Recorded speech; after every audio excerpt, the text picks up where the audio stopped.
Okay, so the shock of a new country is one thing.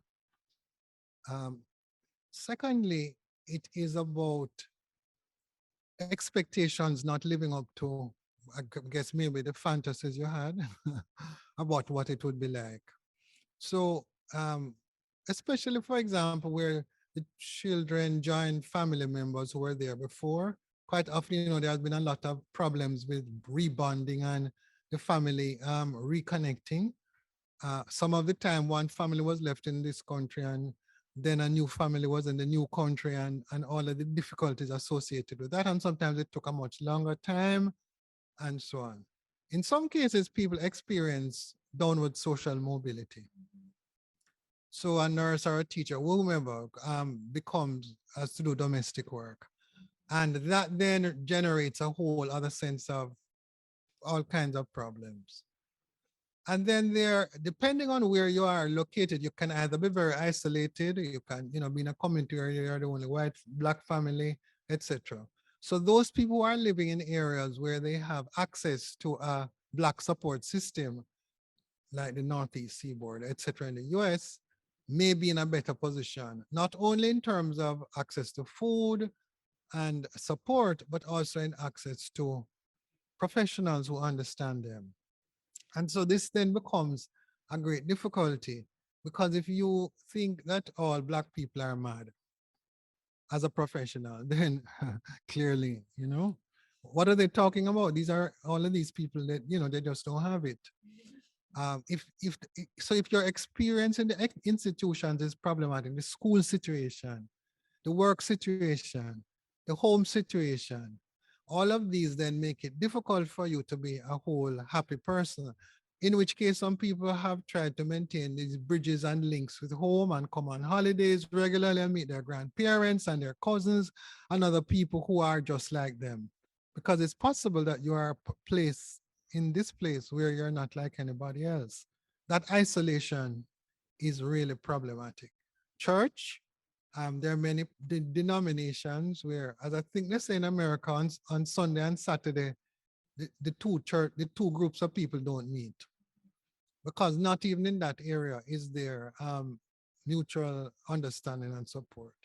So that difficulty, and therefore there's a challenge to families naturally scattered all over various places, about getting together and just being together, enjoying a meal and enjoying rites of passage and so on.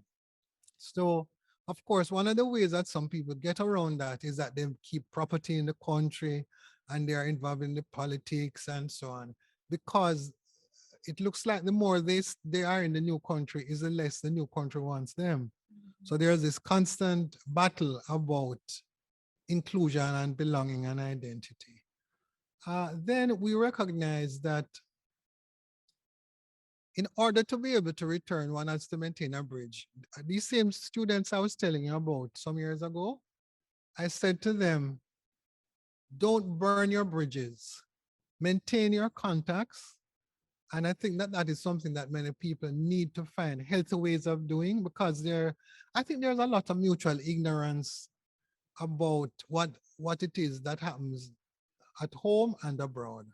A lot of mutual ignorance. People have no idea that, when they're getting remittances, maybe that person has done 3 jobs and requires this, and sometimes they're asking for that, and vice versa. There's a lot of information that is necessary. Okay, so it was called The Quest for Healing in the Black British Community, and I looked at Birmingham, England, the second largest city in Britain, which is where Fred and I lived. And I worked with a group of people who he had to, as part of his work with the NHS, the National Health Service, he had to reassess some of them. Of course, there's been a lot of debate about misdiagnosis of Black people, and also, of course, medication, all the things that go into that. And so we worked with a rehabilitation program. I think, what was it called? Not a halfway house or something, a clubhouse, which I know is a very common idea. So I worked with the actual people there, and some of the things that I learned. So we used all of the cultural facets after their diagnosis was given. something as simple as people's hair. And you know, there are battles about black hair. So there was a salon at this place. And when some of the people went to the salon, and there was, of course, a hairdresser, the people looked different when they came out because they were feeling good about themselves. And I remember there was a girl of mixed race, and her hair was flying in all directions before she had come in. And she looked pretty disheveled and so on. And you see, after that experience in the salon, she was like a different person. I had the opportunity of visiting Cuba, where their mental hospitals have hairdressing salons and rose gardens and all kind of different things. And so one of the things that mental illness does is that people forget who they are. And you know, we learned, for example, that there were so many places, there are a large number of black people in these secure hospitals. But if they look disheveled, it's no problem to the white people because you know that's how black people look. But you know, when you realize when you could say to somebody, wow, you look fabulous, the person is like, really me? Oh wow. I mean, I've never thought I could look good or look nice. So people's appearance and their identity and what they eat and their conversation, something that I could do there. There were people who were born in the Caribbean. And I could say, is that an accent from St. Vincent? And the person looked like, how did you know that? I said, I was listening. So it's about being able to appreciate who the people are and that that person is, that's a good thing. And so, you know, we talked about this woman who was a warner. If you were on a street in Birmingham and you were warning, then well, the police would come for you and you'd be arrested. But part of the culture, the things that hold people together, little is made in terms of effort to try to understand these people. And everything makes the assumption that something is wrong with these people. We're not good enough, we're aggressive, violent, all these kind of things. And so the thesis then evolved into looking at both people who had been ill and who had improved and those who were well. And what was it that helped those who were well to keep together? And if I can think about some of those things that kept people well, a healthy respect from where they came from, um, understanding about who they are and what they can do, being able to recognize that they're contributing to the society, valuing themselves, helping to strengthen the institutions that they had. Those were some of the things that helped to hold it together. And of course, seeking help when you knew something was wrong, because that is another problem that a lot of people avoid using the institutional facilities because they had a pretty good idea of what would happen to them after. So we also were able to listen in terms of our therapeutic group, and we also were able to do things that to appreciate these things, and also to maintain contact with where the people had come from. And I think those are some of the kinds of things. So we recognize that some people do need medication, but perhaps not in the amount that they were getting, because apparently the black people are overdiagnosed and then they are given much more medication than is required, and there's no follow-up. And as I said, their own physical appearance, as I said, it doesn't matter. As a comment I would have made was, as far as some of the authorities are concerned, there's no difference between a well black person and a sick one.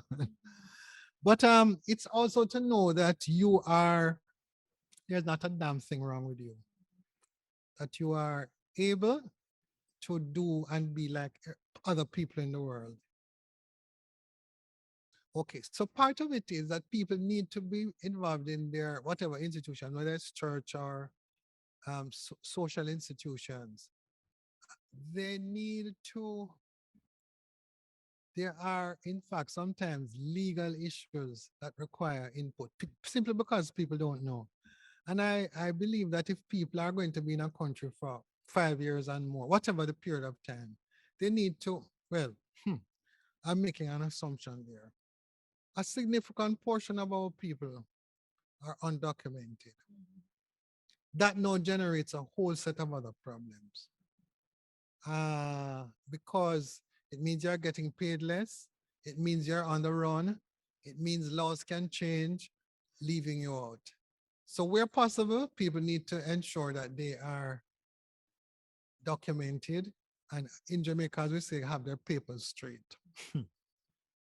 Another kind of thing really then relates to what you need to do in terms of getting appropriate legal advice in terms of things like immigration, um, so that people do the right thing. Because I'm beginning to believe that these things are set up to catch you. There's something I know called healthy paranoia. And, you need to be on the right side of the law because the law exists there to, as I said, to make life hard for you. Thirdly, when you get in trouble, um, you need to seek help. And I'm not saying it is easy. I know that sometimes people are not registered with the council. And so the limited structures that are available from home, you have no access to them because you're not registered and so on. But you also have to become actively engaged in this new country. You can't be looking back without recognizing that you are here, you need to get your proper papers, you're paying taxes, and you have every right to demand what every other citizen has. So those are some of the kind of things. And I guess some have to be involved in that difficult area called politics. And also recognizing the fact that your economic situation can make you very vulnerable. And I said, last but not least, it's important for you to maintain bridges to home. Okay, so another thing that has struck me, there are people who are going to benefit from returning home. There are people whose children are not doing well in the school system. There are people who need to get treatment in their home country. And if you recognize that, then you need to do something about it. And that is includes being on this bridge to know. And there are people who come back to get care um, because they are going to do better in this environment. Yes. And let's use a common one. Corporal punishment. The way people raise children in this environment and the US, two different things.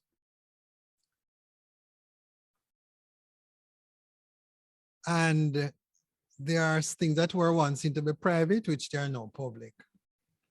How do you learn to discipline your children without some of the problems from whence you have come? They're your children and you love them and you think you're doing the right thing. However, it can result in you losing your children and getting in trouble in the new place. So a very important thing you have to do is, what are the rules in this new country? And this is something I used to try to tell the students when I taught at UWI. Crossing cultures, take the time to find out what can work and what can't work. You need to ask advice, you need to observe, you need to get information. You need to understand that what obtained in one place may not obtain in the next place.